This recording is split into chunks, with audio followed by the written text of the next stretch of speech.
Bonjour à tous, cette vidéo a pour but de vous apprendre à vous servir de Pronote à partir d'un téléphone portable. Donc étant donné que je ne peux pas filmer mon écran portable, j'ai mis des captures d'écran et je vous ai fait un petit PowerPoint, j'espère que ça sera compréhensible et utile pour vous. Donc voici l'écran d'accueil que j'ai lorsque je me connecte sur Pronote sur un compte élève à partir de mon portable. Donc une fois qu'on est là, on va cliquer en haut. Voilà, ça c'est le bouton où on a accès à tout. Car il va ouvrir un panneau d'accueil comme ça, où on va pouvoir accéder en premier au cahier de texte. Donc je vais cliquer sur cahier de texte et là il y a deux catégories, le contenu des cours et le travail à faire. Dans le contenu des cours, généralement les professeurs mettent ce que l'on aurait fait si vous aviez été en cours. D'accord? Donc généralement c'est du travail qui peut durer jusqu'à 1 heure comme 1 heure de cours. Donc regardons si nous cliquons sur contenu des cours. Donc là c'est classé par jour. Donc vous cliquez sur le jour que vous voulez regarder, par exemple mardi 24 mars, et vous tombez sur les différentes matières. Donc par exemple ici en mathématiques. Donc n'oubliez pas de descendre. Généralement il y a les autres matières et surtout il y a des pièces jointes. Donc j'ai pas fait une capture de vidéo là, c'est dommage.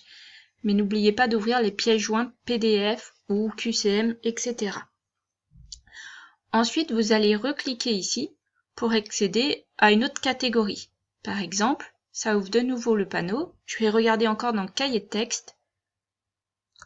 Et cette fois-ci, je vais regarder le travail à faire. Le travail à faire, ce sont les devoirs qu'on vous aurait donnés si vous étiez venu en cours. Donc, généralement, ce sont des choses qui prennent moins de temps. Donc là, pareil, je peux regarder pour les différents jours. Donc, par exemple, pour le lundi 23 mars, voilà, il y avait du français à faire. Donc là, c'est la catégorie cahier de texte. Allons voir maintenant une autre catégorie qui est importante. Donc, je reclique sur le bouton du haut. Et je vais regarder les communications, ici. Donc dans communication, il y a deux choses importantes.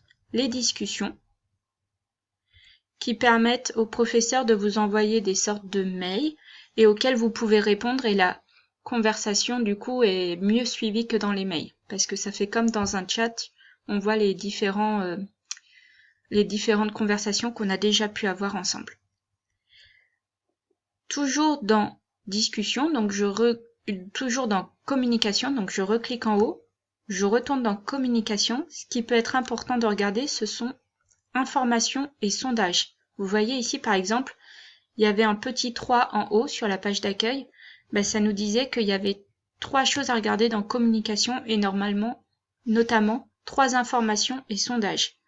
Donc les informations et sondages, ça nous permet à nous professeurs de vous envoyer des informations, comme son nom l'indique, ou des sondages pour récolter votre avis sur des choses ou autres. Par exemple, il y a quelque temps, moi j'avais fait un sondage sur la classe virtuelle, donc si on clique dessus, on pourrait y répondre, pour savoir si ça intéressait les élèves que je fasse une classe virtuelle. Voilà, c'est tout pour aujourd'hui. J'espère que cette vidéo vous sera utile et que vous arriverez à voir l'ensemble du travail que les professeurs peuvent mettre sur Pronote. À très vite.